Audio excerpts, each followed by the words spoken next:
खुद के जेठ बेटी है, उनको गांव से आए थे तो उन्हें चिकन पॉक्स करके कोई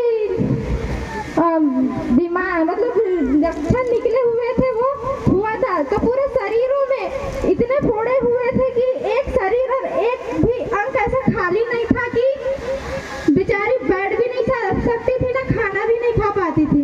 धीरे धीरे वो घर में हम सभी को असर कर रहा था। वो ठीक हुई तो हमारे यहाँ राजा को हुआ, राजा ठीक हुआ तो मुझे भी दिखा। कार्यकर्ता जी से पहले आदेश लिए कि कार्यकर्ता जी क्या चीज है जो हमारे परिवार में हो रहा है।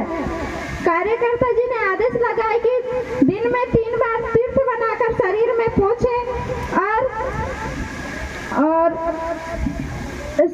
सुबह एक बार, दोपहर में एक बार और शाम को एक बार तीर्थ बनाकर अपने शरीर में पोंछ कर उसे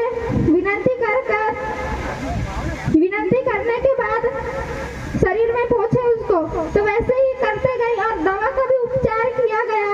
धीरे धीरे उसके शरीर में आराम मिला। कुछ दिन बाद हमारे राजा के शरीर में भी वही लक्षण दिखा। धीरे धीरे चेकअप कराने गए तो डॉक्टर ने कहा कि ये चिकन पॉक्स से ये पूरे परिवार को होगा। अब पूरे परिवार को होगा क्या है तो मैं डर गई, क्योंकि मेरे घर में भी छोटा सा सेवक है, नन्हा सा बालक अभी जाग रहे हो, बेचारा कैसे सहता। सुबह शाम विनती प्रार्थना में एक ही चीज कहते थे कि हे भगवान बाबा हनुमान जी, महात्यागी बाबा जुमदेव जी, मेरे घर में किसी से भी गलती हुई होगी तो बाबा क्षमा करे। छोटा सा बालक है, परमात्मा सहन नहीं कर पाएगा। बाबा मेरे शरीर में भी वो लक्षण दिख रहे हैं और कार्यकर्ता जी ने आदेश लगाए कि भाई 3 बार का तीर्थ बनाकर शरीर में पोंछ लेना। मैंने बोली कार्यकर्ता जी आपने रानी लोगों को नहाने का आदेश नहीं दिए थे, परंतु मैं नहाऊंगी, बिना नहाए तो नहीं रह सकती। मैं खुद भी नहाती थी, ना छोटे सेवक को भी नहलाती थी और दिन में 3 बार विनती करके तीर्थ बनाती थी और शरीर में पोंछ कर बाबा हनुमान जी के फूंक मारती थी। आप यकीन नहीं मानोगे, जो हमारे घर में राजा रानी के शरीरों में और पूरे चेहरों में इतने बड़े बड़े फोड़े आए थे, ना ही वो मेरे शरीर डाल देना यूट्यूब पे, ना ही हमारे छोटे सेवक जी के।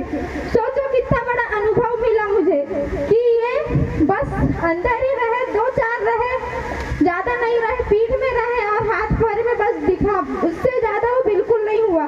तो मेरा कहीं ना कहीं मैंने सत्य का आचरण की, कहीं ना कहीं मेरा कर्म अच्छा था जो मुझे इतना अच्छा अनुभव मिला और हमें डॉक्टर का उपचार भी करने का नौबत नहीं पड़ा।